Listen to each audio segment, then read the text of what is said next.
Tom and Gemma, a young couple brimming with hope and dreams, embark on a mission to find their first home. They've saved diligently, eager to start the next chapter of their lives together.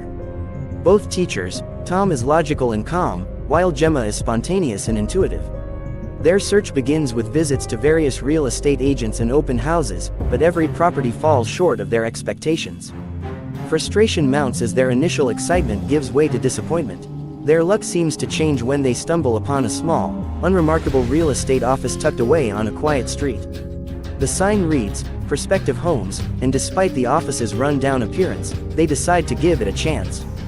Inside, they meet Martin, a peculiar real estate agent with an unnervingly calm demeanor and an almost robotic way of speaking. His eyes lack warmth, and his smile never reaches them. Martin introduces himself and quickly extols the virtues of a brand new development called Yonder. Intrigued by Martin's pitch, which is delivered with rehearsed precision, Tom and Gemma agree to follow him for a tour. Yonder is described as a suburban paradise designed for young families, with newly built houses and modern amenities. They drive to Yonder, the atmosphere in the car shifting dramatically. The road is long and winding, leading them away from the bustling city and into rural surroundings. The landscape becomes increasingly sparse, with fewer signs of civilization. Upon arrival, they are both mesmerized and unsettled. The development is eerily uniform, with each house an identical shade of green. The lawns are meticulously manicured, and the streets are immaculately clean. It feels more like a model village than a real community. Tom and Gemma notice there are no other cars, no people walking about, no signs of life at all. The stillness is eerie, and they feel a growing sense of unease. Martin leads them to house number 9, stopping in front of it with a practiced flourish. The house is pristine, almost too perfect, with a sterile and lifeless quality that sends a chill down their spines. Inside, the furnishings are modern and stylish, the surface is spotless. There is no clutter, no personal touches, nothing to suggest that anyone has ever lived there. Martin leads them from room to room, pointing out the features of the house with detailed precision. As Martin concludes his tour, he suddenly announces that he must leave to attend to another appointment. Before they can respond, he slips out the front door, leaving them bewildered and alone. They call out to him, but there is no answer. Tom and Gemma look at each other, their earlier enthusiasm now replaced by confusion and a growing sense of dread. Determined to leave, they make their way back to the car. However, as they attempt to drive away, they find themselves repeatedly returning to house number 9. No matter which direction they take, every road leads them back to the same place. Panic sets in as they realize they are trapped in a surreal maze with no apparent way out. The perfect suburban paradise has become a nightmarish prison.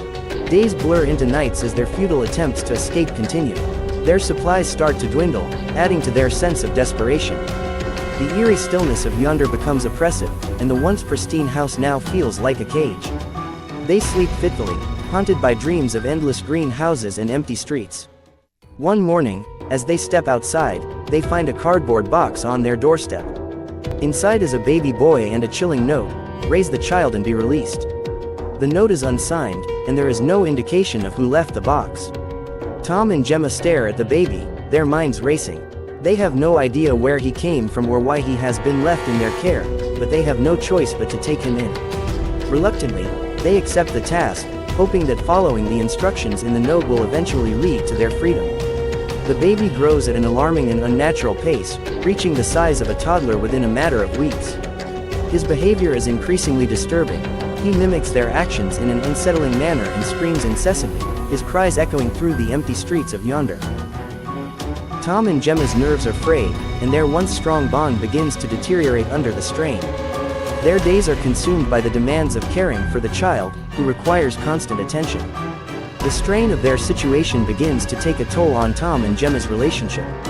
They argue frequently, their frustrations boiling over into angry outbursts. The once loving couple now finds themselves at odds, their unity fractured by the stress of their bizarre predicament. As the days turn into weeks, Tom becomes obsessed with finding a way out of Yonder. He spends hours exploring the neighborhood, mapping out the streets and searching for any clue that might lead to their escape.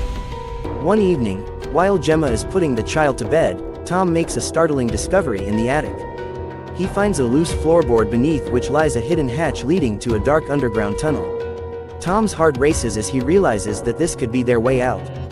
He calls Gemma over, and together they stare at the hatch, their faces filled with a mix of hope and fear.